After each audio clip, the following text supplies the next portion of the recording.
How old were you when you first had sex? I was 18 years old. It was at the end of my freshman year in college, and I had sex with my boyfriend. We used a condom, and right after I we had sex, I thought I was pregnant, and I was going home for the summer. It was the end of my freshman year. I was going home that summer, and I was scared stiff that I was pregnant. And it was 1969. I didn't know, at that point abortion was illegal. I didn't know what I was going to do. Fortunately, I had parents who, my father in particular, who was much more understanding and liberal than a lot of other fathers of the time. And I talked to him, and he said he did know of somebody who could do a legal abortion, but it was going to cost, at that point, not illegal, an illegal abortion, I should say. At that point, it was going to cost, this was a cut rate place, I guess, because it was only $300. Some of the others were much more expensive. Fortunately for me, I just had a delayed period, but that was my first experience with what I thought was possibly failed contraception. So did you know anything about birth control at the time? I did. Birth control at that period was limited. I mean, today we have a lot of other choices than what we had then. And the most common things in those days were condoms and spermicide foams. If a woman was aware of it and had the gumption to go to her doctor, and the doctor was willing to provide it, a woman could get the pill. Especially, I'm talking mostly about unmarried women. You could get the pill, which came out in about 1960. It still wasn't really refined to the pill of today. The hormones were at way higher dosage and gave a lot of emotional fluctuations and other problems. The other options were to go get fitted for a diaphragm. Same problem if you were unmarried. A lot of doctors wouldn't take a young unmarried woman and fit her for a diaphragm. Foam, spermicidal foam, was about the only other thing. And then around 1970, the IUD, the intrauterine device, came on the Dalcon Shield and one other came on the market, which gave women one more choice. None of these, however, were really particularly effective in being 100% effective in stopping pregnancies. But I was aware of them, but I hadn't. At 19, 18, I really wasn't quite ready the first time. Fortunately, my boyfriend had condom, but otherwise, I probably would have had unprotected sex. So you didn't use any of these birth control methods? Not until later. After I thought I was pregnant, then I definitely went out, and at that point I got on, my father got me to a doctor who would help me get on the pill, and I was able to get a prescription.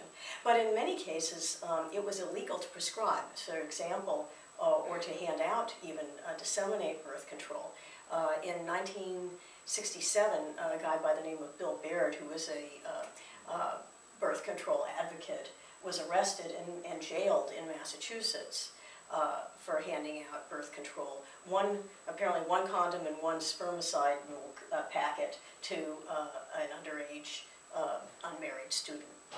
And he was arrested and thrown in jail in Boston.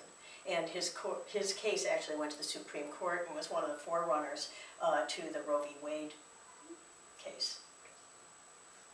You've touched on this a little before, but would you say there were differences between single women and married women at the time? Absolutely. Single women could not get prescribed medications such as the pill or get fitted for a diaphragm unless they could find a willing doctor. And there were many who did not think that young women should have sex unless they were married. Married women also sometimes had problems too, especially when there were religious prohibitions that would prevent them from getting to a doctor who would prescribe these things for them too. What would you say was your emotional attitude towards using birth control?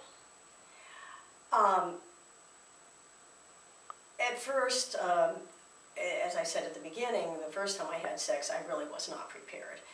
And I think I wasn't emotionally prepared for it either.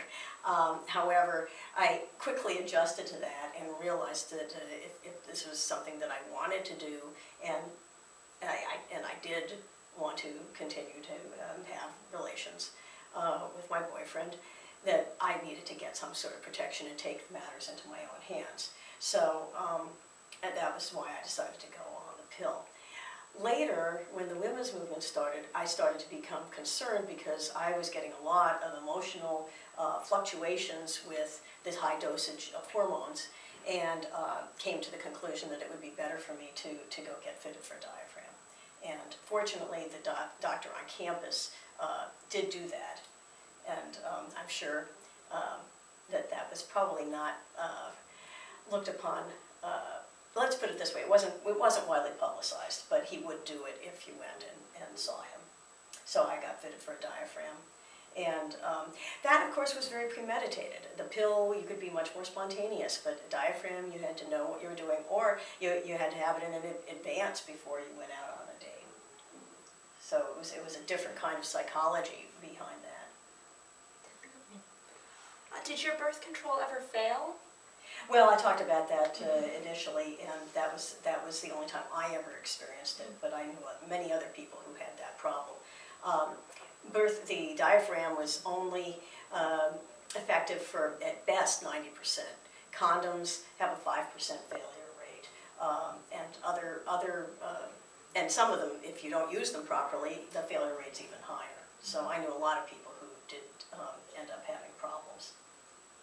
Well, thank you. You're welcome. I wanted to say a few other things, if I might, about the question of failure, of birth control failure. That was the main reason why women went for abortion, is because their birth control failed. It's not that they didn't use birth control, it's that the birth control that was available was not effective.